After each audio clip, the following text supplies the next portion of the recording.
Assalamualaikum warahmatullahi wabarakatuh.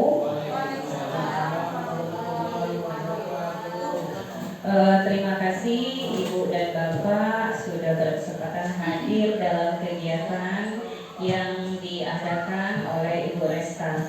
Pertama-tama kami ucapkan yang terhormat kepada Kepala UPT SMP Negeri 3 Muara II serta Ibu dan Bapak guru yang hari ini sudah berkesempatan hadir di kegiatan kita pada pagi hari ini, yaitu sosialisasi 7 jurus BK hebat, yang mana program ini alhamdulillah diikuti oleh rekan kita yaitu Ibu Resta Septiana SPD, yang mana penyelenggaranya adalah BGTK Provinsi Sumatera Selatan.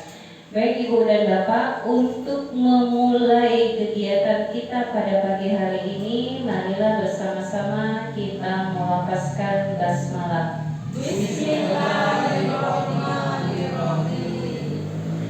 Ibu dan Bapak, ke lanjut acara selanjutnya, yaitu kita akan mendengarkan sama-sama, yaitu arahan kemudian pembukaan dari Kepala UPT SMP Negeri 3 Muara II. Kepada Ibu Epi Liana Susanti SPD, kami silakan. Bismillahirrahmanirrahim. Assalamualaikum warahmatullahi wabarakatuh. Waalaikumsalam warahmatullahi wabarakatuh. Alhamdulillahirrahmanirrahim. Kita masih diberikan kesempatan sehingga kita pada siang hari ini bisa berkumpul di ruangan ini dalam rangka pembahasan pelatihan fasilitator daerah yang diikuti oleh Ibu Resta di Palembang.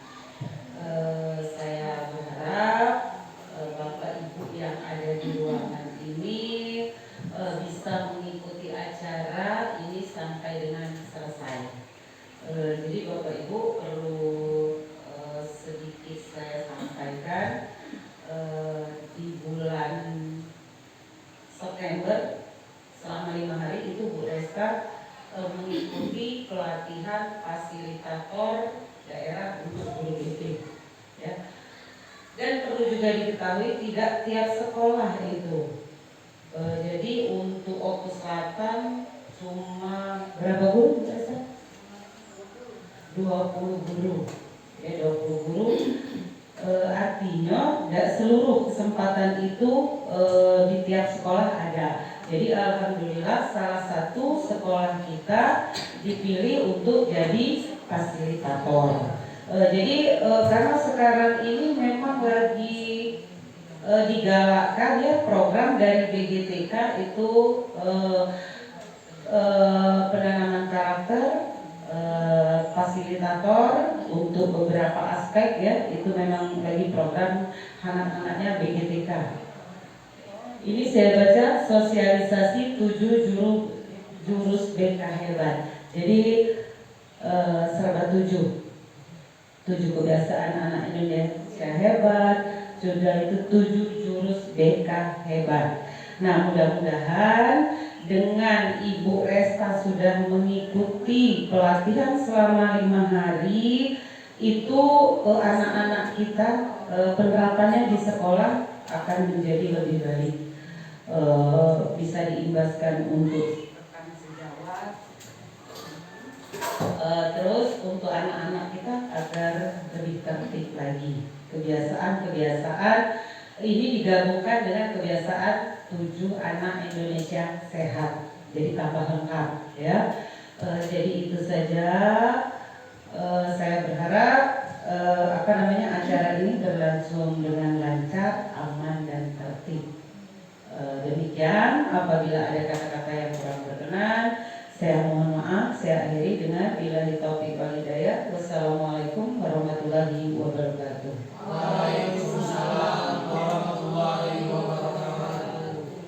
Baik, terima kasih atas penyampaian arahan dari Kepala UPT SMP Negeri 3 Muara II. Seperti yang Ibu Kepala UPT kita sampaikan bahwa memang tidak di setiap sekolah Bu, ya, yang mendapatkan kesempatan untuk sebagai peserta fasilitator program TKGBK ini di tahun 2025. Dan benar juga penguatan yang disampaikan oleh Ibu tadi bahwa pemerintah sedang menggalakkan bagaimana pembinaan karakter anak didik kita. Mudah-mudahan nanti pada saat penyampaian dari Ibu Resta, apa-apa yang perlu kita lakukan, tindak lanjut yang bagaimana yang akan kita kondisikan sehingga anak-anak kita, khususnya siswa UPT SMP Negeri 3 Muara II, itu karakternya itu akan terbina dengan baik, ya, terbina dengan baik sesuai dengan arahan program dari Bapak Menteri kita. Nah, Ibu dan Bapak, untuk acara selanjutnya yaitu kita akan sama-sama mendengarkan paparan dari Ibu Resta Septiana SPD. Kepada Ibu Resta kami silakan. Oke, terima kasih untuk teman-teman dan kepala sekolah sudah mengizinkan sosialisasi 7 jurus BK hebat yang kemarin sempat ikut pelatihan di Palembang itu. Yang pertama itu ada 7 jurus BK hebat. Oke, sebelum kita mulai, boleh Bapak Ibu berdiri dulu.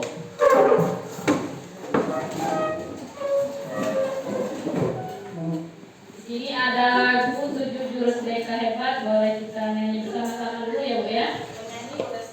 Iya.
Oke, saya lanjutkan ibu-ibu bapak ya.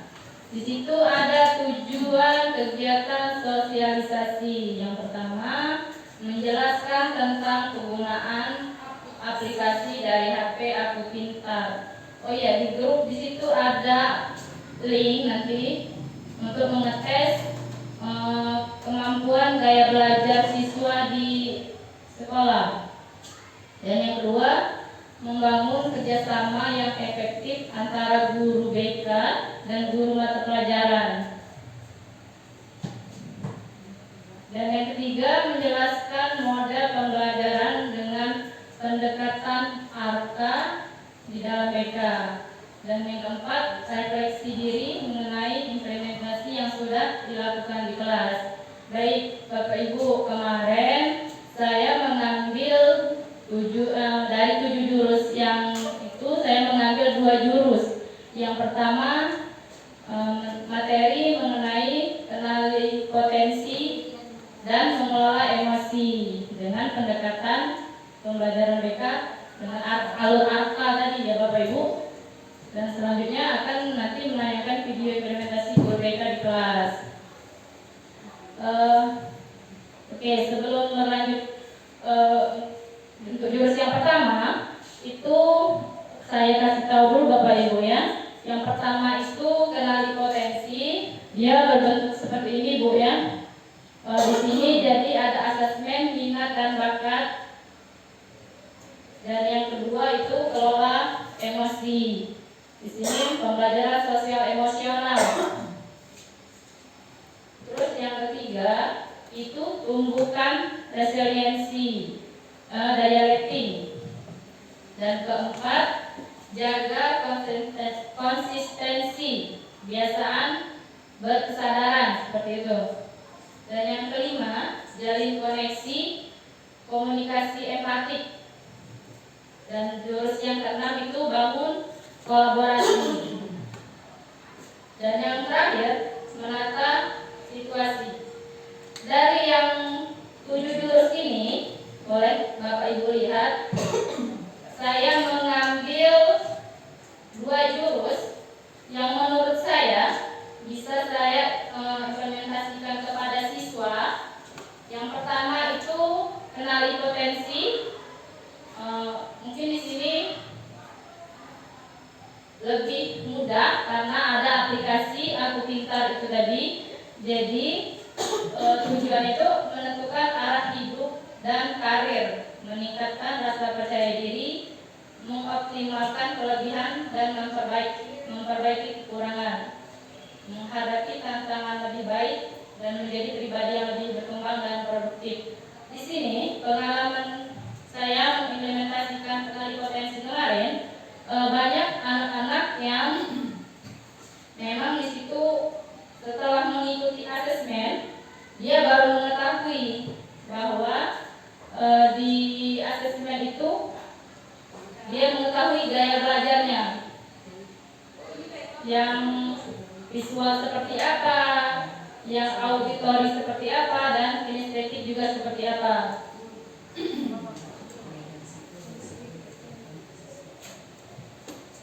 Lanjut Bu. Nah, ini yang jurus kedua, yaitu tentang kelola emosi. Kelola emosi itu kemampuan untuk mengenali perasaan diri sendiri dan orang lain, serta mengatur respon emosional agar tidak merugikan diri sendiri maupun orang lain. Seperti itu Bapak Ibu ya. Dan tujuannya yaitu mencegah reaksi berlebihan, menjaga hubungan baik dengan orang lain, membantu pengambilan keputusan yang bijak, mengurangi stres dan kecemasan, menumbuhkan sikap tenang dan fokus.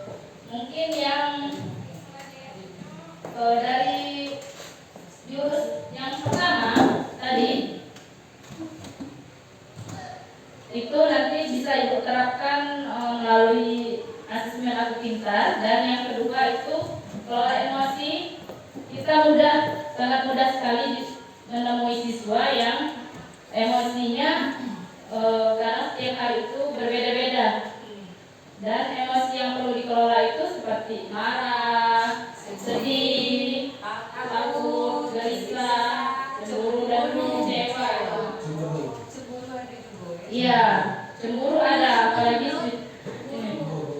Jadi misalnya sadar emosimu. Contohnya aku sedang marah sekarang, kenapa ya? Seperti itu. Sadari dulu ya. Ya, jadi kalau bisa tuh tarik nafas dulu, terus jeda sejenak ya. Oke, ada tuh membantu menenangkan diri sebelum bertindak. Jadi sebelum kita bertindak itu tenangkan dulu, ya, Bapak Ibu. Kita tidak menutup kemungkinan ya. Di kelas kadang ada yang siswa sudah siap belajarnya, ada yang belum siap. Jadi kita sebagai guru, kalau kita lagi emosi atau lagi apa, kita tenangkan dulu diri kita, seperti itu. Terus ekspresi dengan cara yang tepat, bukan dengan teriak-teriak, tapi bicara baik-baik. Ini juga sering sekali Bapak Ibu, ya. Kita langsung respon ketika kita marah, pasti ada respon seperti itu. Kalau bisa sebelum kita memasuki kelas, kita tenangkan diri dulu, atau bisa di ruang kelas sendiri seperti itu Bapak Ibu ya. Dan alihkan perhatian sementara. Nah, sebelum misalnya kita memasuki kelas, kita boleh keliling dulu atau kemana gitu ya, mengalihkan perhatian kita seperti itu. Dan berpikir sebelum bertindak. Jadi kadangkala emosi kita yang ada di dalam diri kita itu membuat kita dikuasai oleh emosi, Bapak Ibu ya. Jadi ketika memang masalah kita sudah banyak, di kelas itu melihat siswa yang ribut, tidak bisa dikondisikan di kelas, jadi sama-sama emosi meledak ya, seperti itu. Jadi diusahakan bisa mengkondisikan. Terus evaluasi dan belajar dari pengalaman, apa yang bisa diperbaiki di lain waktu. Oke, di sini ada barcode mengenai aplikasi Aku Pintar. Oke, silakan gunakan. Silakan gunakan Bapak Ibu ya. Untuk scan itu ya. Ya, untuk menycan barcode itu. Boleh langsung di scan Ibu, Ibu Bapak. Kameranya, HP-nya.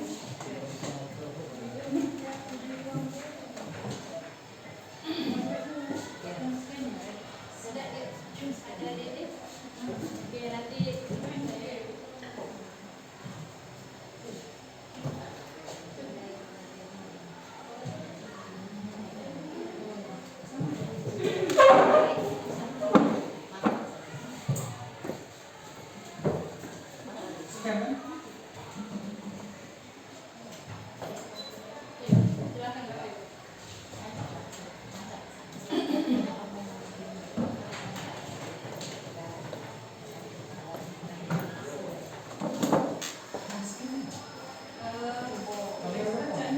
Banyak yang menggunakan, jadi ada sekarang dalam artian ya.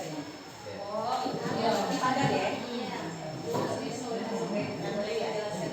Oke, di situ di aplikasi ini kita akan mengetahui kemampuan gaya belajar setiap siswa. Jadi siswa itu terarah seperti itu. Jadi misalnya kalau gaya belajarnya visual, menggunakan gambar, mudah memahami menggunakan gambar, itu berarti gaya belajarnya visual. Dan kalau yang auditory itu mendengarkan. Di dalam aplikasi ada beberapa pertanyaan nantinya, maka setelah menjawab pertanyaan akan muncul hasil gaya belajar siswa kita tadi, ibu-ibu ya. Ada yang isi dan nanti langsung ada hasilnya.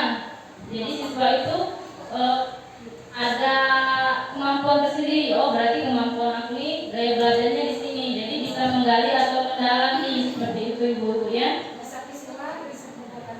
Ya. Nah, di sini pembelajaran BK dengan alur ARKA. Oke. Metode pembelajaran pengalaman yang melibatkan siswa secara aktif dalam kegiatan, lalu memandu mereka untuk merefleksikan pengalaman tersebut, menghubungkan dengan konsep, teori, dan akhirnya menerapkan dalam kehidupan nyata seperti itu, Ibu.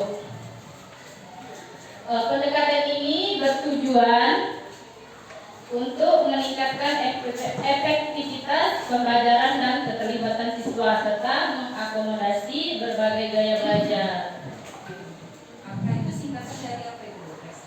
ARKA yang pertama itu aktivitas, Refleksi, konsep dan aplikasi. Jadi setiap misalnya masuk kelas kita guru BK itu yang pertama itu pembelajaran dengan menggunakan alur ARKA. Jadi aktivitas itu ada yang ya, aktivitas itu siswa diajak melakukan kegiatan yang menarik seperti itu Bapak Ibu ya. Dan yang kedua R, refleksi. Refleksi itu menganalisa pengalaman mereka dari aktivitas tersebut. Jadi setelah kita mengajak siswa itu beraktivitas dan setelah mereka beraktivitas kita refleksi dari kegiatan tersebut, siswa dapat menggali apa makna dari kegiatan yang dilakukan oleh mereka seperti itu. Dan konsep, guru memberikan penjelasan tentang materi dan mengaitkan pengalaman mereka. Dan yang A itu aplikasi. Siswa diberikan kesempatan untuk menerapkan konsep yang telah dipelajari dalam konteks kehidupan nyata. Jadi menurut saya Bapak Ibu ya, alur ARKA ini cukup efektif ya kalau benar-benar dilaksanakan atau ini lagi proses belajar Bapak Ibu ya. Jadi agak gimana ya, aktivitas dan refleksi konsep atau aplikasi ini mudah sekali. Ketika kita belajar di kelas, kita kasih contoh, kita kasih aktivitas siswa kita, itu semua antusias siswanya. Kita cari aktivitas, jadi dia tidak sibuk sendiri-sendiri. Setelah itu kita cari refleksinya. Oh, dari kegiatan ini siswa bisa apa ya makna dibalik refleksi, atau bisa seperti kita kasih tontonan. Nah, setelah dia menonton bisa melihat apa itu makna dari aktivitas tersebut. Ini ada implementasi pembelajaran di kelas kemarin. Iya, sudah praktek. Ini sangat real sebenarnya.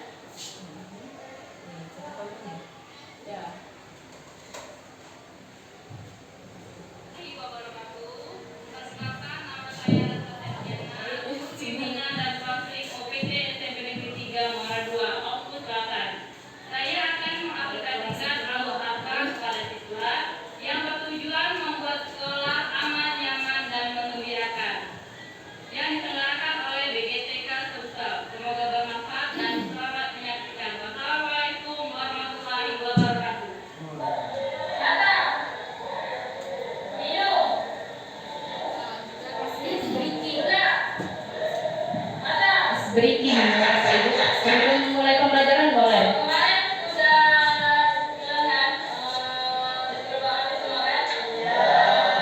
Sekarang silakan keluarkan HP-nya.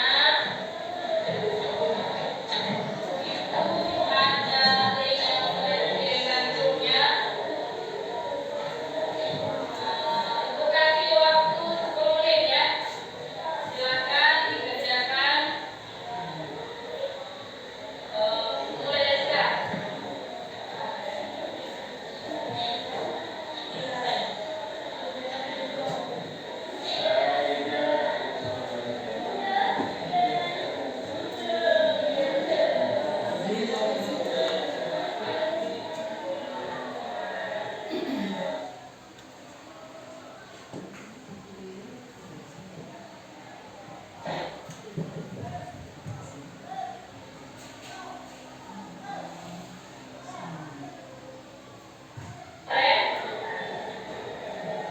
refleksi, diskusi menggali makna di balik asesmen aktivitas.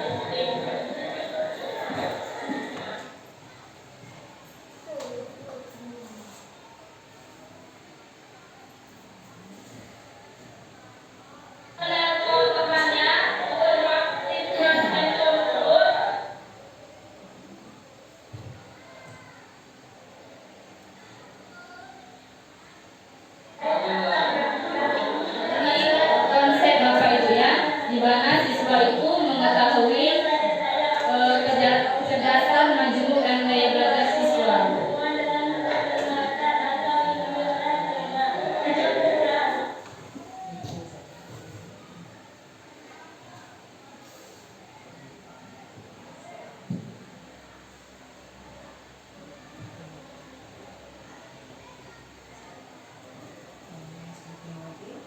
Ya, ini ada sedikit lagi tuh.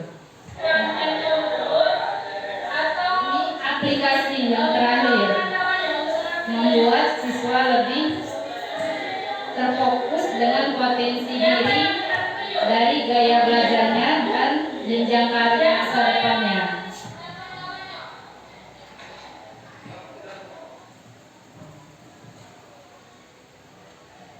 Mungkin kurang lebihnya seperti itu Bapak Ibu ya, yang kemarin saya implementasikan di dalam kelas.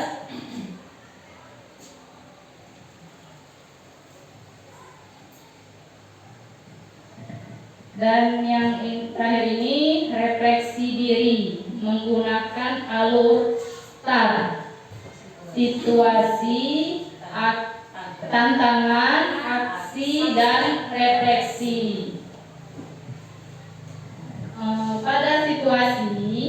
Pada sesi layanan klasikal BK, saya mengangkat materi kenali dan pengelolaan emosi kepada siswa kelas 9. Materi ini sangat penting karena banyak siswa yang mengalami kesulitan dalam mengenali dan mengekspresikan emosi secara sehat. Seperti itu Bapak Ibu ya. Dalam kegiatan ini saya menggunakan pendekatan aktivitas yang tadi, refleksi, dan konseptual dan aksi, agar siswa tidak hanya memahami secara teori, tetapi juga mengalami atau merenungi, memahami konsep atau bertindak nyata seperti itu ya. Adapun tantangan yang muncul selama pelaksanaan pembelajaran, siswa cenderung bingung membedakan antara perasaan, reaksi terhadap perasaannya. Misalnya mereka tahu marah tapi tidak paham marah itunya kena apa, seperti itu, akar emosinya itu apa. Dan yang kedua, sebagian siswa enggan terbuka karena takut ditertawakan atau tidak biasa bicara perasaan pribadi seperti itu.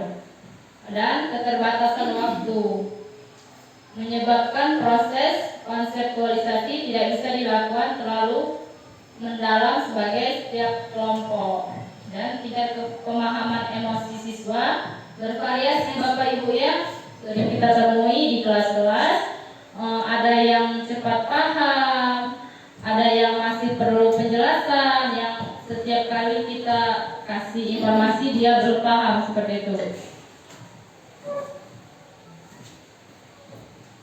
Dan yang ini aksi, refleksi pribadi, perubahan setelah penerapan 2 jurus, kenali potensi dan kelola emosi.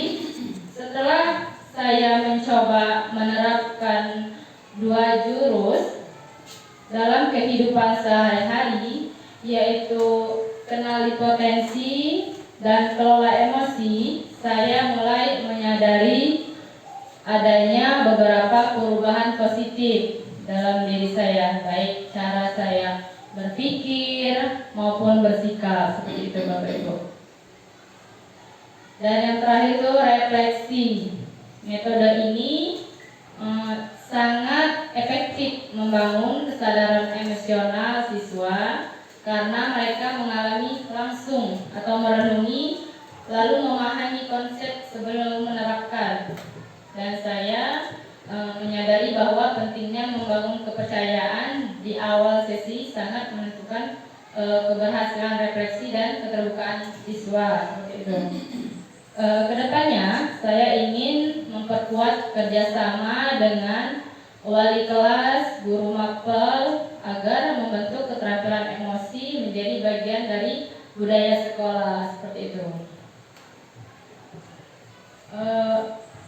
Kesimpulan yang saya dapatkan dari materi ini yaitu perubahan yang saya coba lakukan melalui jurus kenali potensi dan kelola emosi membuat saya lebih percaya diri. Seperti itu Bapak Ibu ya, harus berani mencoba. Dan yang kedua, lebih tenang menghadapi tantangan. Tantangan itu ternyata harus dihadapi Bapak Ibu ya. Kalau tidak dihadapi, dia ngejar-ngejar terus ya. Dan yang ketiga, lebih mengenal siapa diri saya. Seperti itu. Dan lebih bijak dalam menghadapi orang lain di situasi yang sulit. Seperti itu Bapak Ibu. Mungkin itu saja yang bisa saya sampaikan. Terima kasih atas waktunya Bapak Ibu sudah meluangkan waktunya. Mungkin itu saja yang bisa saya sampaikan Ibu. Tepuk tangan dulu Bu, Ibu. dari Ibu Nesta. Baik, saya membuka satu sesi pertanyaan. Silakan ibu-ibu memberikan pertanyaan yang berhubungan dengan yang Ibu Resa sampaikan agar apa yang kita peroleh hari ini mendapatkan penguatan. Silakan ibu-ibu atau bapak ajukan pertanyaan.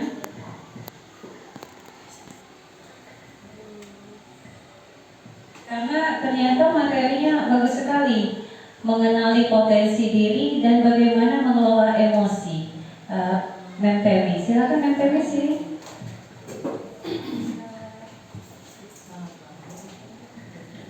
Assalamualaikum warahmatullahi wabarakatuh.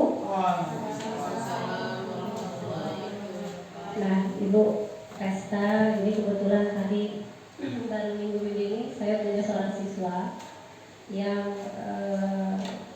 memang mengalami kondisi dari fisik dia punya kekurangan, tapi yang lebih mengkhawatirkan bagi saya karena dia tidak punya kepercayaan diri. Jadi seringkali diganggu sama teman, dicuil dikit udah nangis, udah tersinggung. Nah tadi barusan saya ajak ngobrol dan saya kasih waktu kurang lebih seminggu ini. Saya minta dia untuk mencari potensi diri yang pertama. Walaupun tadi saya belum tahu ada 7 jenis hebat ini tadi, jadi agak terbuka. Yang mau saya tanyakan, kalau saya meminta si anak untuk menonton atau membaca atau mencari tahu tentang potensi dirinya melakukan hal-hal baik, itu gimana yang lebih tertata gitu Bu untuk menyampaikan ke anak tersebut supaya dia pede, dia bahagia gitu. Karena ya namanya anak-anak yang lain itu dia fokus pada omongan orang itu. Saya pengen dia itu fokus pada diri sendiri dulu. Nah, gimana caranya supaya bisa kita memasukkan hal-hal positif untuk membangkitkan kepercayaan diri anak tersebut. Terima kasih Bu. Assalamualaikum warahmatullahi wabarakatuh.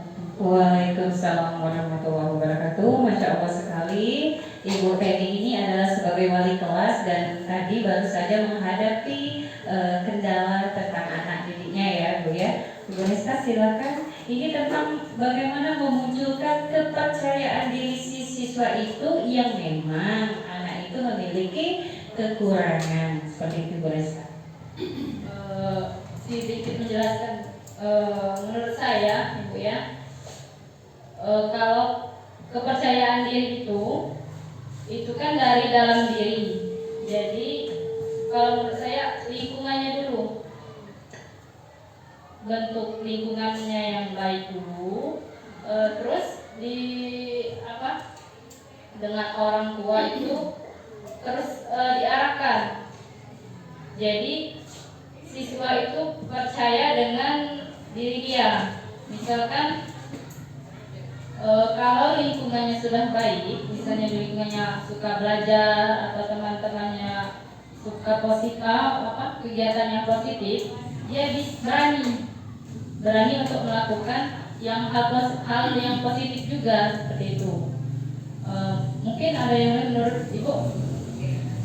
Ibu dan Bapak silakan, mungkin ada Pengalaman yang bisa menambahkan tentang permasalahan siswa tersebut. Yang Ibu Resta sampaikan, saya sepakat ya Ibu Bapak bahwa kita kondisikan lingkungan terdekat dari siswa itu sendiri. Jadi bagaimana keluarga terutama yang benar-benar harus mendukung si anak apapun kondisinya. Nah itu membangun kondisi lingkungan yang bersahabat bagi si anak. Oke, silakan Ibu Bapak, ada yang mau menambahkan? Ibu Marisa, silakan Ibu, sini Bu.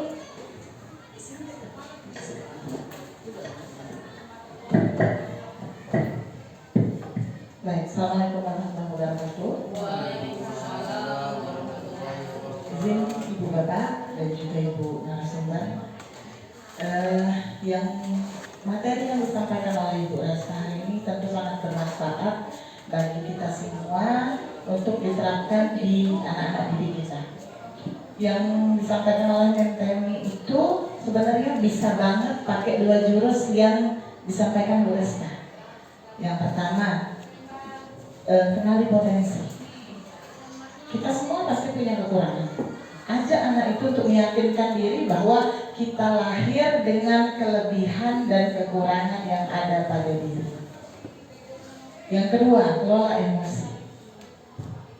Saat dia mendapat perlakuan yang kurang baik dari temannya, buat tadi seperti yang disampaikan oleh Bu Resta, sadari dulu emosinya. Aku barusan dikata oleh kawan, aku suka atau tidak, aku sedih, sekarang aku sedih. Kemudian bagaimana cara aku mengatasi? Dia bisa langsung mengatakan kepada temannya, aku tersinggung dengan yang kau katakan dengan aku. Itu di sana kita mengajak memulai anak itu mengelola emosi supaya tidak terjadi tindakan yang berlebihan. Itu tujuannya saya rasa untuk yang mengelola emosi. Nah, dua jurus ini itu baru dua jurus, apalagi kalau 7 pasti pamungkas semua jurusnya ini. Baru dua ya. Dan dua ini memang betul-betul bermanfaat. Terima kasih Bu Resta bahwa memang harusnya semua guru kumpul. Bukan hanya anak sebenarnya, anak-anak yang kita dulu anak-anak. Kalau kita gagal mengelola emosi kita zaman sekarang, zaman kecil itu yang bablas sampai besar. Itu yang katanya tantrum itu 3 kali. Bu Resta masih lebih paham. Saya rasa itu Mentemi sudah tepat sebenarnya, dan ya itu tadi semua punya andil. Guru-guru lain, teman-teman. Tapi yang jelas bahwa motivasi dalam dirinya itu yang harus dibangun.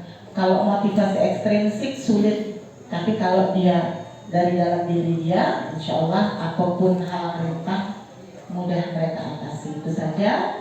Wassalamualaikum warahmatullahi wabarakatuh. Baik, terima kasih atas penambahan dari Ibu Marisa tadi. Ya benar kan kalian, mudah-mudahan bisa menjawab semua itu, bahwa yang pertama kita bantu dulu bentuk lingkungan yang positif dimulai dari keluarga, sekolah dan teman-teman. Yang kedua, kita bantu dari unsur intrinsiknya si anak. Kita ajak untuk benar-benar anak itu mengenali potensi diri. Yang benar yang dikatakan Ibu Marisa bahwa setiap kita pasti mempunyai kelebihan dan kekurangan. Nah, disitulah kita membentuk diri bagaimana kelebihan itu yang kita tonjolkan. Ada penyampaian yang lebih lanjut Ibu Resta? Mungkin kata-kata penutup dari Ibu Resta tentang bagaimana Ibu Bapak Guru dalam menghadapi mengelola emosi diri sendiri dulu sepertinya sebelum masuk ke dalam kelasnya masing-masing. Silakan Ibu Resta. Kesannya untuk kita sebagai guru, yang pertama itu kondisikan dulu keadaan kita seperti itu.